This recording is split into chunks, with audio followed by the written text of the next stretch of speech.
Alors voilà, on est dans notre chambre, donc nous on a été vraiment surpris énormément par la beauté des lieux. Donc comme vous pouvez voir, on a une petite marge. Donc au Japon, en fait, la coutume c'est d'enlever ses chaussures pour pas que les mauvais esprits rentrent. Et dans toutes les pièces, en fait, on a des petites pantoufles à enfiler. On va vous faire visiter. Donc vous voyez vraiment, c'est magnifique. On pensait vraiment pas qu'on aurait quelque chose comme ça. On a un petit coin avec lavabo pour brossage des dents.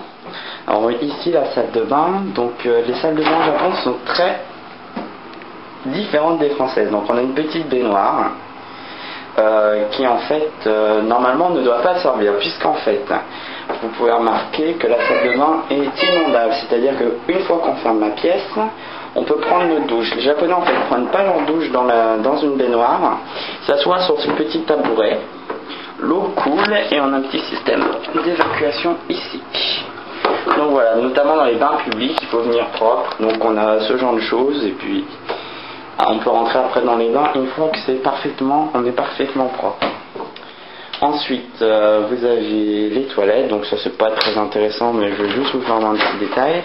C'est qu'encore une fois, on a des chaussures exprès pour les toilettes. Donc une fois que, quand on rentre, on quitte nos chaussons, on met dedans et on peut rentrer. Voilà.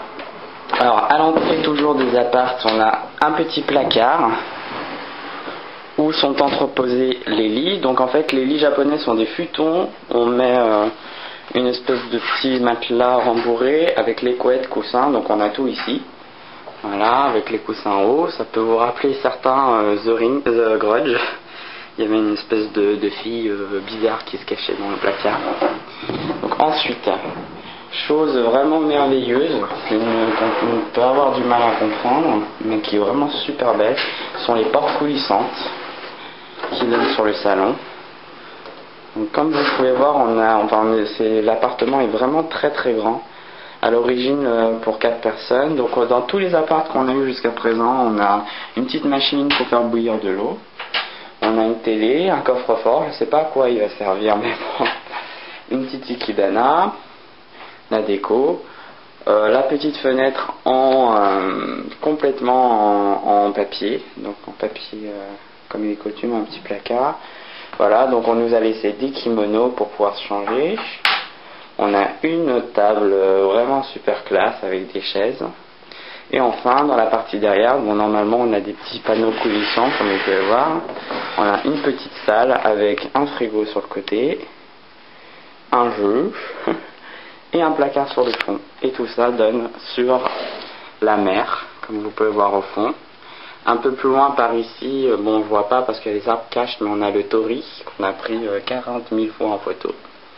Ah oui, petit détail encore aussi qui est vraiment sympathique. Sur la table, vous avez ce petit boîte qui est en fait un nécessaire à thé. Donc on a les tasses, des petits bols, une théière donc pour faire le thé, une boîte où sont entreposés différents thés, etc. Donc voilà, nous sommes vraiment très contents d'avoir eu cette pièce. On ne s'attendait vraiment pas à ça. Et d'autant plus que l'appartement normalement est prévu pour 4 personnes. Donc on a vraiment de la place à revendre. Voilà. Voilà, donc le final du séjour au Miyajima.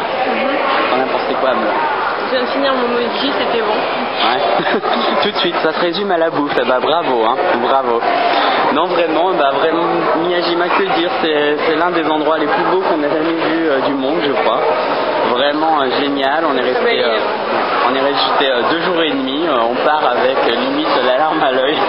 C'est vraiment magnifique et puis voilà, si un jour vous avez l'occasion d'aller au Japon, vraiment Miyajima c'est le truc à voir, plus que tout.